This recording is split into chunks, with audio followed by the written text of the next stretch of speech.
I'm Luis Neto. This is my voyage from refugee to refitting a sailboat. I'm a barber at sea, cutting through the waves. If I can do it, so you can.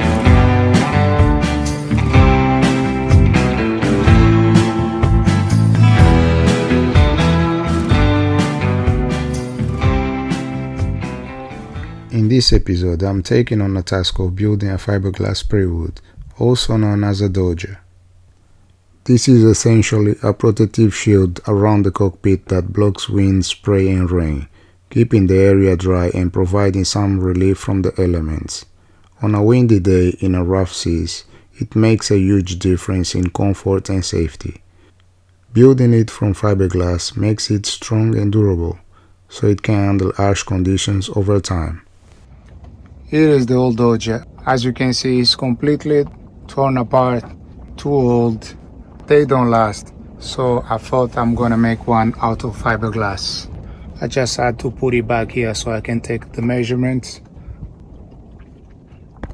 I kept it as a sample only, and the way I want to do it is the same way as in here, where I can still remove the dodger if need be. Like in high winds, strong winds and a gale, I'll be able to remove it. I just need to find a way to tie it like that with the zip. I'll figure it out. I'm marking with the masking tape here. Basically, I will cut slightly longer or bigger, and then I'll measure once again in the frame, because the final line will be this one, but first I will cut outside. And I will be cutting on top of the masking tape so I have a clean cut. Since this sprayhood is made of fiberglass, I will be working with epoxy resin, which is what gives the fiberglass its strength and durability. But here is the trick part. Epoxy requires a certain temperature range to cure properly. When it's too cold or damp, the curing process can slow down, leading to a weaker result. That's why we need to move this work indoors or wait until the conditions are just right to make sure we get a solid lasting bond. Working with epoxy can be technical, but is essential for a strong and safe structure.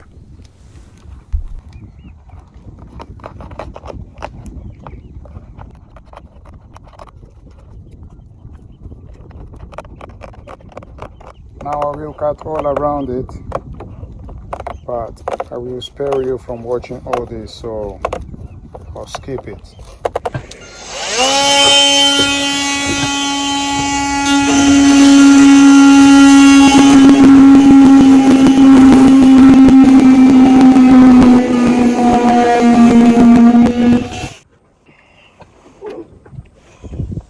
It is a quick test, just trying before I cut any further. And then epoxy. I'm gonna leave some space here to hold your hand, slightly smaller.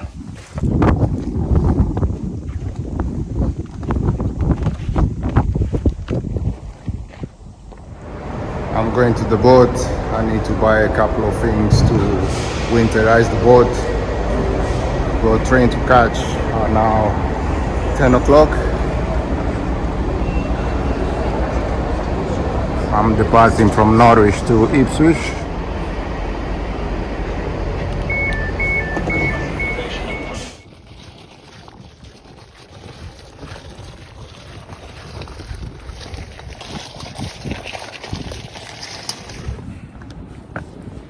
Working on the spraywood dodger, let's continue the project. So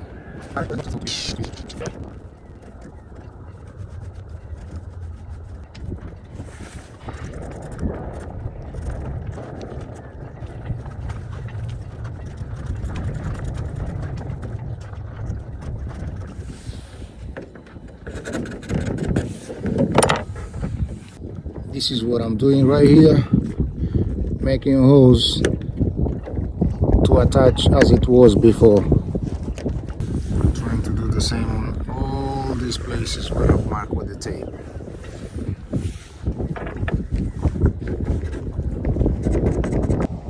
This is the problem. On the port side I've got all this gap.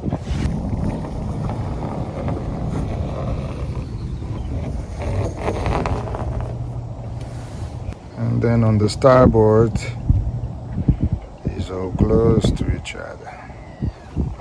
There is no gap on the starboard. In this part of the project, I had to make some adjustments to the Dodger frame to ensure it fits perfectly like a glove. Getting the frame just right is crucial, as the Dodger will be our first line of defense against wind and spray when we are out at sea. Making these alignments require precision, as even a small misalignment can impact the final fit. With a bit of patience and careful measurement, I was able to make the modifications needed to create a snug, secure fit that will hold up well in tough conditions. These small adjustments are worth the extra effort because they ensure the Dodger frame will be stable and durable. This is all part of the process to make the boat as safe and comfortable as possible for our upcoming adventures.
This was stuck, so I don't want it to go.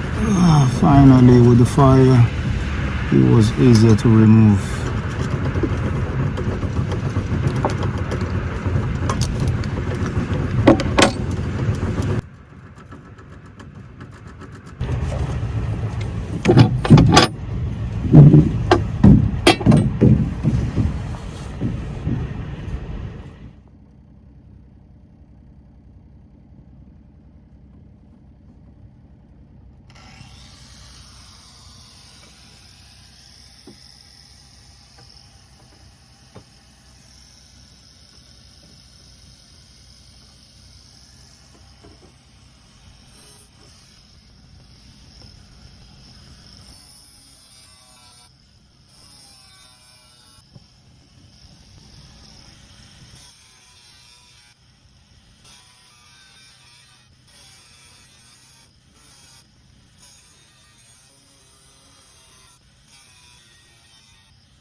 project is at the moment.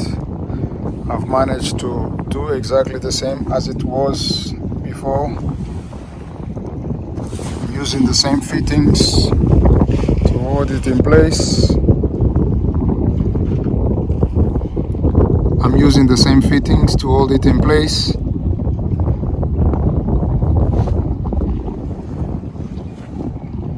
And this is just a test, the top bit, because I'll make another one.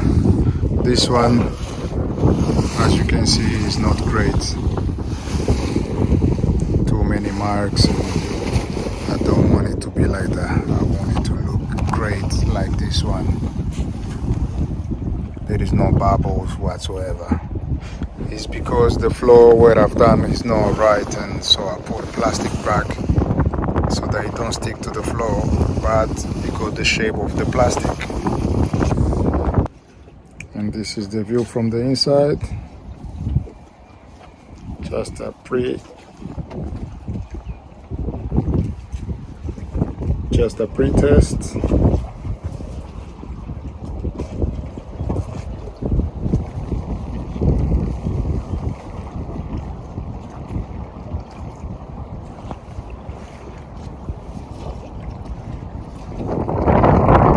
Remove the rudder of the hydro vane because the boat will be left out next week. So I need to take this out. The weather wasn't on my side today. It was extremely windy, which made removing the rudder much harder than expected. But with some perseverance and patience, I was able to get it off successfully.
While waiting for better conditions to continue the dodge, I turned my attention to the companionway doors.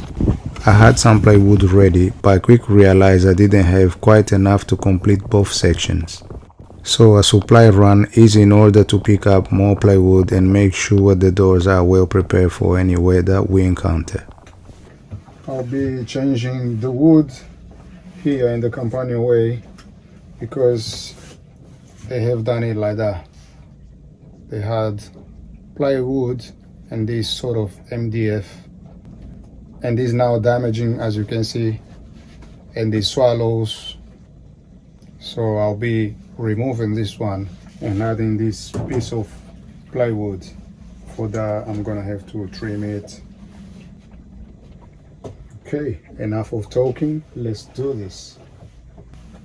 I'll be adding this in the plywood so that when it's time to cut it with the saw, there is no a lot of shave.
No, Luis.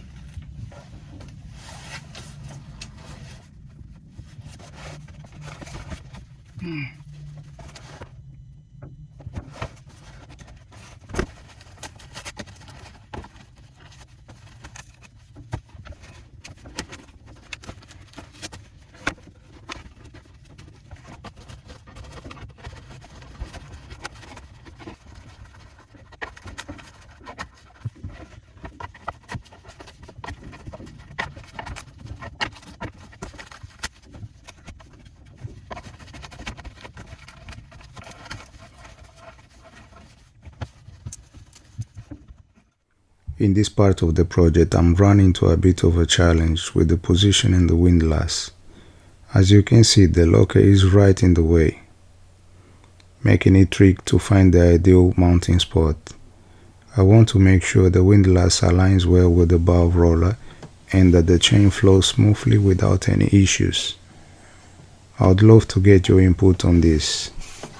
If you have any experience with the position of windlass around the obstructions or making adjustments to fit it properly, please drop your suggestions in the comments. Windlass. And advice on making this type of setup or modification you've tried would be incredibly helpful. From what I see here, thanks for being part of this journey and sharing your expertise. I'm always learning from you all. Apparently from what I see here in this hole over there, it seems like the windlass used to be there. I don't know what exactly was there, and I'll show you from the top. And in here, that's where the chain locker is. So let me go up. Windlass. Apparently from what I see here in this hole over there, it seems like the windlass used to be there. I don't know what exactly was there, and I'll show you from the top. And in here, that's where the chain locker is. Let me go up and I'll show you guys from the deck. Here's where I mentioned that I believe that the previous windlass was installed. As you can see here is where I've got the chain and some rope. I've got 60 meters of chain plus rope. Here are the anchors. I've got 2 anchors. I believe it's a CQR and a copy of a CQR. Correct me if I'm wrong. I'm currently not at my mooring boat. I will go back to my mooring boat tomorrow, just because I'm close to the shore here. So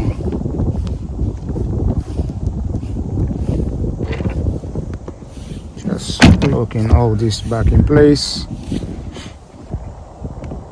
And I like to attach a second rope for safety.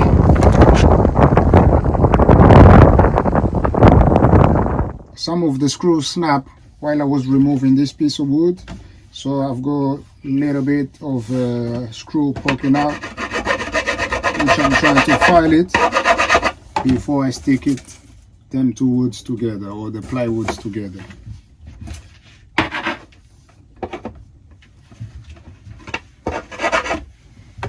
And as far as I know, this is, and they have used the flow wood. This is to make flows and stuff.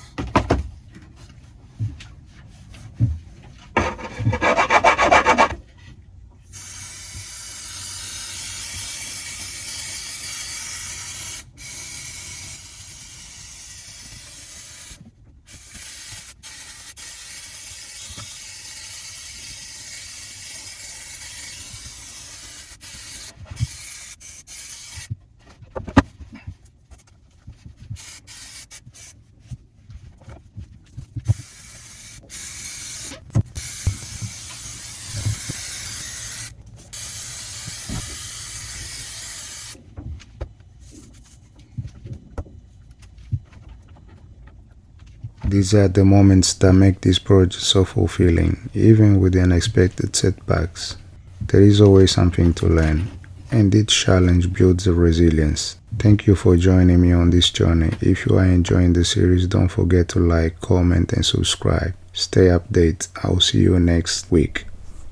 And now also I'll take it out.